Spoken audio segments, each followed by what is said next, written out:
ఎంతో నలిగిపోతున్నప్పుడు మనకి బాధ కలుగుతుంది. ఆర్థికంగా మనం కుంటుబడిపోతున్నప్పుడు బాధ కలుగుతుంది. నీకు వివాహమయ్యి ఇప్పటికి 10, 15 సంవత్సరములవుతున్నా పిల్లలు లేనప్పుడు నువ్వు పడేటటువంటి బాధ, ఆ వేదన, ఆ కన్నీరు నీకే తెలుసు. ఒక వ్యాపారంలో నష్టమొచ్చినప్పుడు ఆ బాధ, ఆ పెయిన్ నీకే తెలుస్తుంది. అది అనుభవించే వారికే తెలుస్తుంది.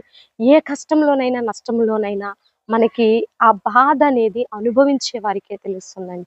సో, ఇటువంటి బాధలు అనుభవిస్తున్నటువంటి మరి మానవాళి మనుగడలో వస్తున్నటువంటి ఈ భయంకరమైనటువంటి ఈ శరీరానికి లేదా మనస్సుకు బాధ కలిగించేది ఏదైనా సరే మనము తప్పించబడాలంటే, మనకి విడుదల రావాలంటే, మనకి విమోచన రావాలంటే, మనకి ఒక నెమ్మది రావాలంటే, మనం ఎవరిని ఆశ్రయించాలంట?